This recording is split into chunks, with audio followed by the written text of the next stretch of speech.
l'enseignement supérieur, anciennement professeur d'économie à l'Institut national de statistique et d'économie appliquée, et aujourd'hui attaché dans différents projets de recherche, notamment à l'université Mohammed V de Rabat et puis à diverses universités au niveau de l'Europe et de l'Asie.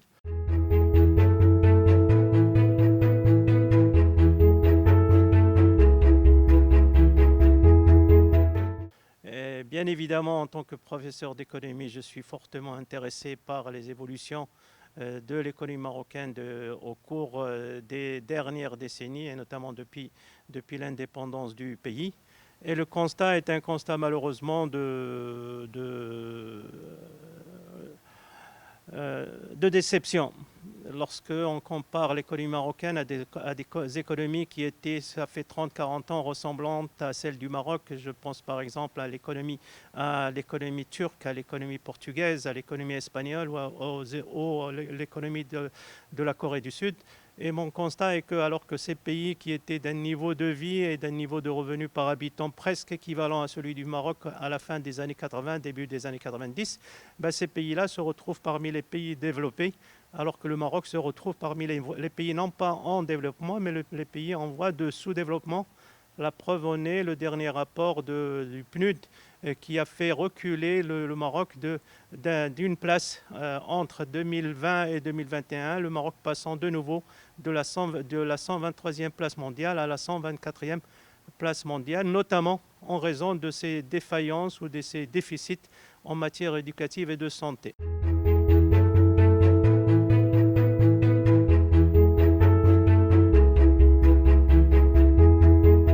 Peut-être avancer les motifs qui étaient à l'origine de la décision de la Banque du Maroc, la Banque centrale marocaine, de relever son taux directeur de 1,50% à 2% depuis 3 semaines, si mes souvenirs sont bons.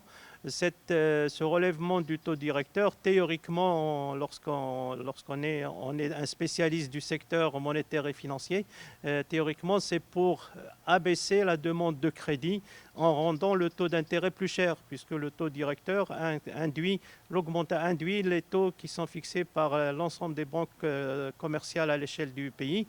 Et donc le relèvement du taux directeur de la Banque centrale allait induire également une augmentation des taux d'intérêt appliqués par les différentes banques commerciales installées au Maroc. Et lorsqu'on dit relèvement des taux, ça veut dire que le coût des investissements fondés sur des prêts va être relevé. Et également le coût des prêts à la consommation va également être relevé.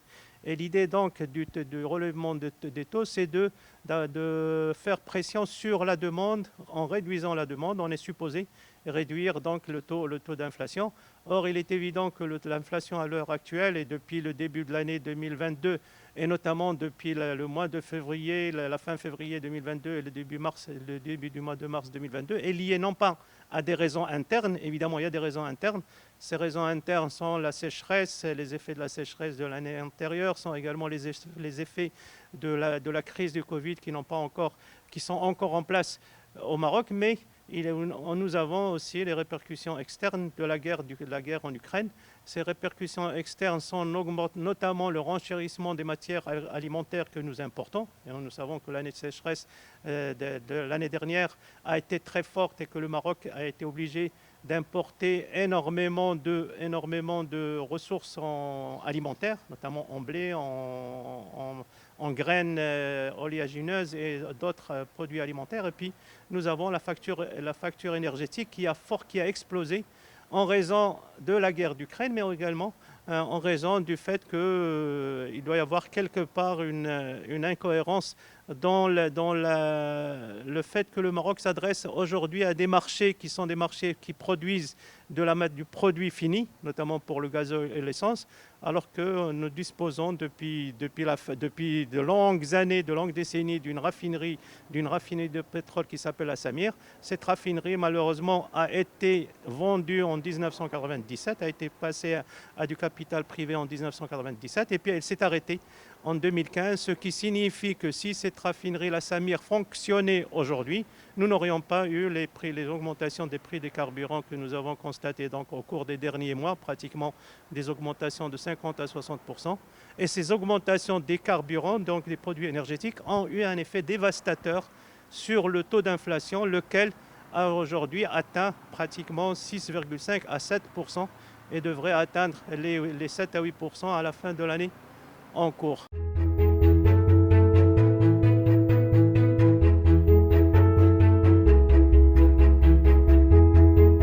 C'est ce que j'allais vous expliquer. Théoriquement, le relèvement du taux directeur de la Banque centrale, en poussant à l'augmentation des taux d'intérêt pour les crédits accordés par le système bancaire national, aussi bien les crédits à l'investissement que les crédits à la consommation, ces relèvements de taux devaient normalement réduire le taux, la demande et donc réduire l'inflation, réduire le taux d'inflation.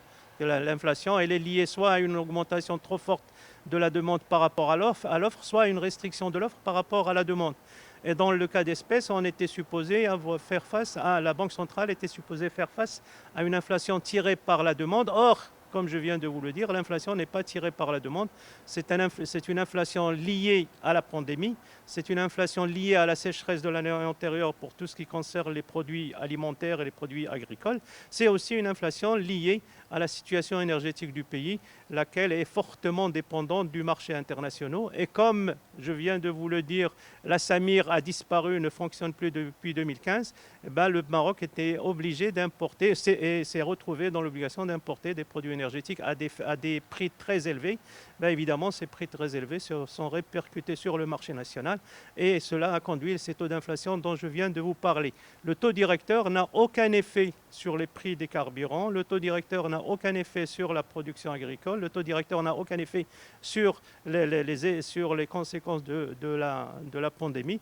Par contre, il aura un effet certain, d'ailleurs il a déjà commencé à l'avoir, sur la demande de crédit auprès des banques, aussi bien des crédits à l'investissement que des crédits à la consommation.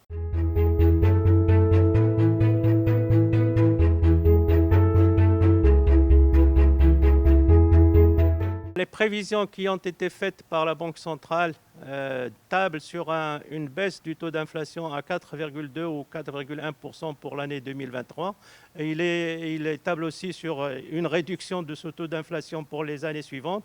Et on table grosso modo, lorsqu'on est très optimiste, pour un retour au taux d'inflation d'avant la crise sanitaire, c'est-à-dire à la situation d'avant 2020. La situation d'avant 2020, c'était marquée par un taux d'inflation très, très faible. Dans le cas marocain, quelque chose comme 0,7% à 1,2 à 1,3% annuellement. Ces prévisions ont été plus ou moins confirmées par les prévisions du Fonds monétaire international qui vient d'être publiées au début de la semaine actuelle, qui parle d'un taux d'inflation aujourd'hui au Maroc de près de 6,2 à 6,5% et qui prédisent une baisse de ce taux d'inflation aux alentours de 3 à 4% pour l'année prochaine. Il est évident que si le taux d'inflation baissait, bien évidemment, la Banque centrale reviendrait à des taux antérieurs, des taux plus faibles, et dans l'objectif justement de relancer la demande et de relancer aussi bien la demande de consommation que la demande des entreprises en matière d'investissement.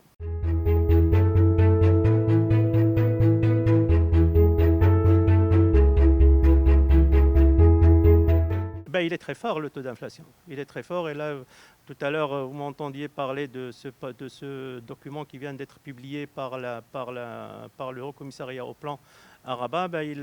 Selon le Haut Commissariat au Plan, selon une étude qui vient d'être faite sur la consommation des ménages, l'augmentation de l'inflation telle qu'elle a été enregistrée jusqu'au mois de juillet dernier, soit à peu près, ça a atteint le chiffre selon la banque, selon le HCP, de près de 6%.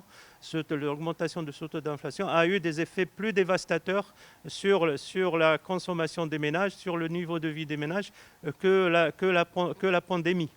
La pandémie elle-même, qui a entraîné, selon toujours le même document publié par la OHCP, qui est en circulation aujourd'hui, et qui a conduit à une baisse de la consommation des ménages entre 2019 et 2021 de 2,2% annuellement, augmentant justement du coup la précarité et la vulnérabilité parmi la population marocaine. Et toujours selon les termes du Haut Commissariat au Plan, le niveau de pauvreté au Maroc serait revenu à ce qu'il était au cours de l'année 2014.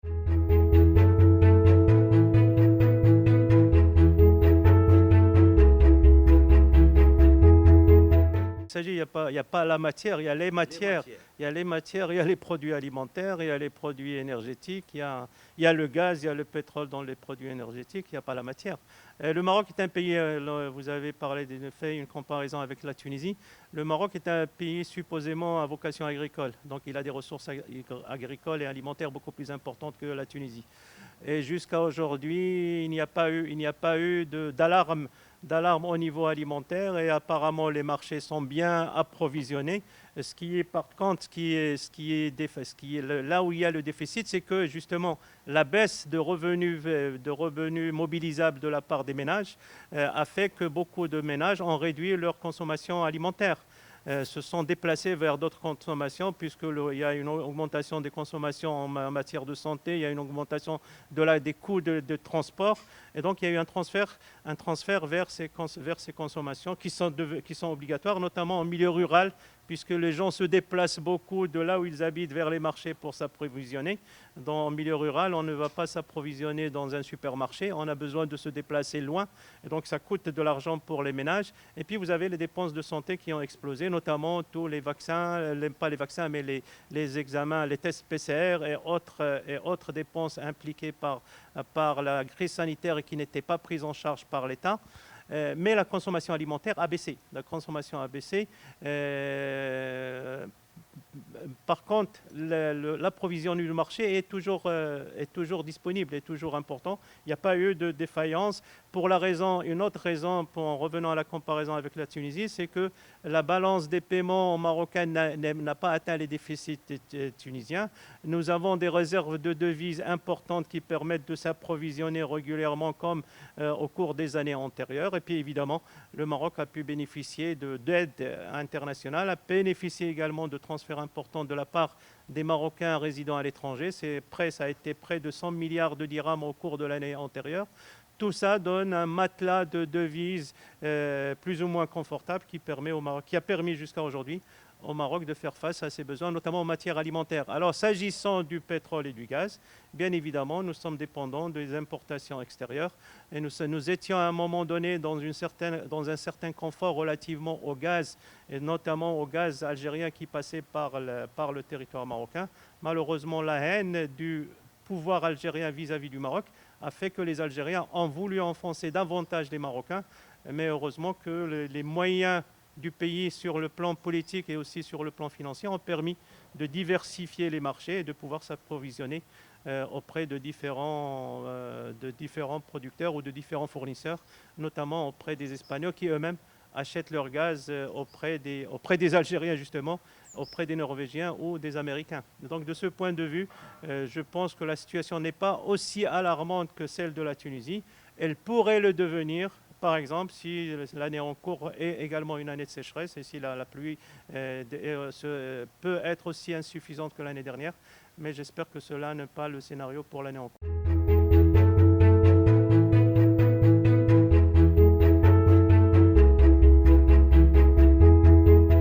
De ce point de vue, il y a eu deux erreurs majeures, trois, qui ont été commises au cours des 3 dernières décennies. Parce que l'histoire d'aujourd'hui se ramène à d'abord la privatisation. La première erreur, ça a été la privatisation de la Samir, seule raffinerie du pays, qui était un instrument majeur d'indépendance économique, énergétique, institutionnelle, politique du pays, et qui a été réalisée au début des années 60, tout de suite après l'indépendance. C'était une réalisation qui était accompagnée d'autres réalisations industrielles dans le secteur automobile, dans le secteur également agricole, dans le secteur touristique et autres secteurs. Maintenant, la décision a été prise de la privatiser. La Samir a été privatisée et passée du capital saoudien pratiquement au quart de sa valeur réelle. À l'époque, en 1997, on estimait que la valeur de la Samir était de près de 2 milliards de dollars. La Samir a été cédée à un investisseur saoudien pour 450 millions de dollars. Or, l'investisseur saoudien a bénéficié de beaucoup d'incitations et notamment a bénéficié d'une protection douanière qui lui a permis de dominer le marché. Et puis progressivement, ce qui devait arriver est arrivé. Cet investisseur saoudien n'a pas réinvesti dans le secteur pour développer la Samir ou pour créer d'autres raffineries dans le pays. Et puis est arrivé un accident industriel au cours de l'année 2002 qui a ravagé, un incendie qui a ravagé une partie de la raffinerie suite à des inondations que le pays avait connues à ce moment-là. Puis est arrivé l'année 2015 où le Saoudien a connu des problèmes importants, notamment à cause ou en raison de l'entrée sur le marché d'importateurs qui ont été autorisés à importer des produits finis, gazoil et essence, et notamment Ifriqiya et d'autres distributeurs aujourd'hui dans le pays, Total et Esso. Du coup, le Saoudien qui avait des profits confortables a considéré qu'il ne pouvait plus lui suivre et la Samir a été arrêtée, ce qui fait que nous n'importons plus de la matière brute pour pouvoir la raffiner. Parce que le pétrole, on a la crise pétrolière à l'échelle mondiale, mais la Russie, par exemple, que nous soutenons, pour laquelle nous avons maintenu une certaine neutralité, vendait et vend jusqu'à aujourd'hui une partie de son pétrole à $20 le baril, 20-25 $ le baril. Et sur des marchés asiatiques, le Maroc pouvait acheter ce pétrole dans ces eaux-là en termes monétaires. Or, comme la Samir n'était pas là, la raffinerie a disparu, le Maroc est obligé d'aller acheter le pétrole, le gazoil et l'essence au prix fort sur le marché hollandais. Et pourquoi ça? Parce que justement, un distributeur important, Ifriqiya, dont le patron est aujourd'hui le chef du gouvernement, va dominer le marché depuis la libéralisation des prix et depuis la fin de la caisse de compensation telle que décidée en 2014 par l'ancien gouvernement de l'islamiste Abdelilah Ben Kiran. C'est la deuxième erreur économique majeure qui a induit cette situation. Et puis la troisième, c'est pour le gouvernement, de ne pas avoir trouvé de solution, et notamment la solution qui est demandée par tous, c'est la réouverture de la raffinerie, la nationalisation de la Samir, et puis le cas échéant, la construction d'autres raffineries de pétrole, soit au nord, soit au sud du Maroc, pour ne plus dépendre d'une seule raffinerie. Or, le fait est qu'aujourd'hui, il se trouve à la tête de l'État, à la tête du gouvernement, un monsieur, chef du gouvernement, qui est aussi le patron de la principale société de distribution de carburant, ce qui signifie qu'il y a une confusion d'intérêts, et cette confusion d'intérêts est allée vers le respect d'intérêts privés plutôt que pour servir les intérêts de l'État. Et donc ça fait les trois erreurs majeures qui nous ont conduit sur le plan énergétique à la situation qui est la nôtre aujourd'hui et qui a aussi conduit, puisque j'ai dit que nous importons des produits énergétiques plus chers à partir du marché hollandais, ça veut dire que cela a grevé davantage la balance des paiements en obligeant le pays à pratiquement doubler. Il y a eu un doublement, je ne dispose pas encore des chiffres en la matière, ils n'ont pas pour l'année en cours, il faudra attendre la fin du mois de décembre, mais on estime que les achats de carburant, de produits énergétiques par le Maroc ont vu leur montant doubler entre la fin de l'année 2021 et aujourd'hui, ce qui a induit une augmentation du déficit budgétaire, du déficit de la balance commerciale de près de 17 milliards de dirhams jusqu'à la fin du mois de septembre dernier.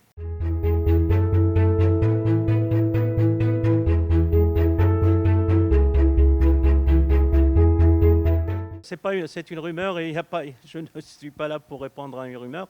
Maintenant, c'est une idée qui a cours depuis de longues années, l'impôt sur la fortune, l'impôt sur les signes extérieurs de richesse, l'impôt sur l'héritage. Maintenant, ce qui est sûr et ce qui est en train d'être débattu dans des pays avancés, dans des pays démocratiques, dans des pays justement qui répondent, dont les gouvernements répondent à l'intérêt national, à l'intérêt de leur société. Vous avez une discussion autour de ce qu'on appelle l'imposition de profits qui ont été réalisés en raison de la crise, aussi bien sanitaire que la crise économique liée à la guerre en Ukraine. Ce sont des surprofits, et on pense notamment en Europe, et c'est le cas exactement au Maroc, on pense notamment aux entreprises énergétiques, les pétroliers, on pense également aux banques et aux institutions financières.